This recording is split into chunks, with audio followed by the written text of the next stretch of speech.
नमस्कार, मी दीपक राऊत तुमचे स्वागत करतो आजच्या शेअर मार्केट अपडेटमध्ये.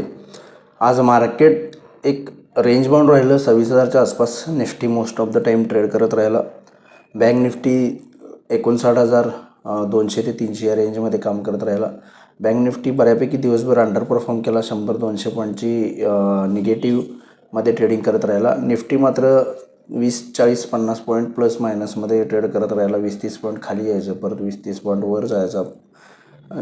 इन शॉर्ट 26,000च्या आसपास ट्रेड करत राहिला. कालही आपण म्हणलेलं की निफ्टी जो आहे तो रेंज बाउंड राहू शकतो. 26,100 ते 25,900 या रेंजमध्ये राहू शकतो, कारण थोडंसं त्या पद्धतीचे सिम्टम्स जाणवतात मार्केटच्या चाल बघितली तर. त्यामुळे ओव्हरऑल एक रेंज बाउंड ट्रेडिंग राहिलं. मार्केटचं लक्ष उद्याच्या होणाऱ्या RBI पॉलिसीकडं आहे.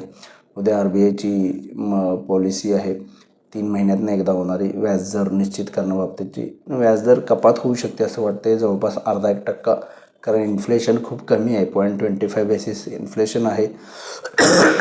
व्याजदर खूप आहेत 5%च्या आसपास. त्यामुळे रेपो रेटमध्ये 0.5% कमी होऊ शकतं असं मला वाटतं. त्या पद्धतीनं 0.5% कट झालं तर मला वाटतं मार्केट चांगलं वर जाईल.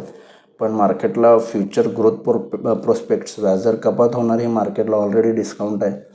RBI कशा पद्धतीनं भविष्यात ग्रोथ होईल इकॉनॉमीची, कारण GDP सुद्धा 8.2 आले, हायेस्ट इन द वर्ल्ड आहे. त्यामुळे GDP फोरकास्ट भविष्यातील कसं येतं, इन्फ्लेशन फोरकास्ट भविष्यातील कसं येतं याकडं मार्केटचं लक्ष यावं लागेल. म्हणजे थोडक्यात कॉमेंट्रीकडे लक्ष लागेल.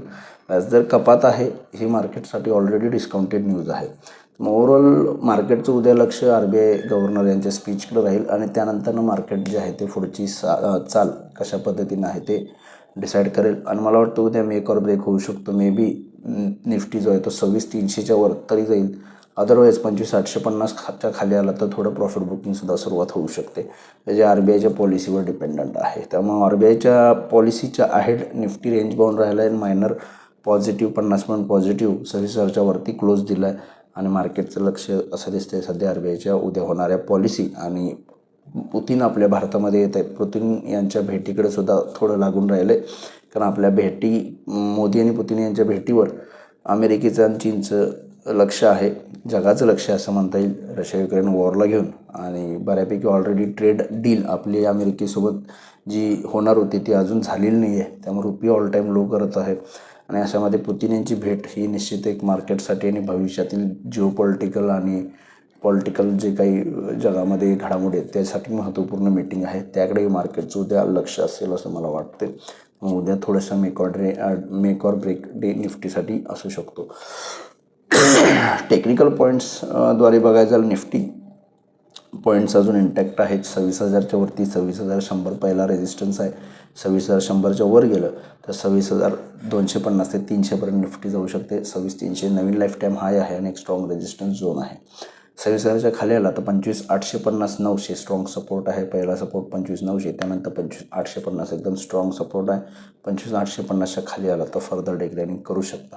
त्यामुळे निफ्टी थोडंसं ब्रॉडर रेंजमध्ये उद्या ट्रेड होऊ शकते. पण मला वाटतं आयदर 26,300च्या वर और 25,850च्या खाली कदाचित जाऊ शकते. असा महत्त्वपूर्ण दिवस उद्या आहे असं मला वाटते. बँक निफ्टीमध्ये ट्रेड करायचं झालं तर 59,000 लो लेवलला स्ट्रॉंग सपोर्ट आहे. 59,000च्या खाली आला तर थोडंसं विकनेस वाढू शकतो. हायर लेवलला 59,500 पहिला रेजिस्टन्स आहे आणि त्याच्यावरती गेला तर 59,700पर्यंत बँक निफ्टी जाऊ शकते. उद्या RBIची पॉलिसी आहे, त्यामुळे बँक निफ्टीमध्ये पर्टिक्युलर जास्त व्हॉलॅटिलिटी राहील असं मला वाटते. त्यामुळे 59,500 आणि 700 हे पहिले 1 आणि 2 रेजिस्टन्स. 59,000 स्ट्रॉंग सपोर्ट आहे. 59,000च्या खाली थोडासा विकनेस वाढू शकतो. या अनुषंगानं तुम्ही निफ्टी बँक निफ्टीमध्ये उद्या ट्रेड करू शकता. आज NSEमध्ये 34 शेअर्स वाढले, त्या बाजूला 16 शेअर्स पडलेत. निफ्टीमध्ये 1200, आज NSEमध्ये 1206 शेअर्स वाढले, त्या बाजूला 1600 शेअर्स पडलेत. निफ्टीमध्ये 34 शेअर्स वाढले, त्या बाजूला 16 शेअरमध्ये पडझड आहे.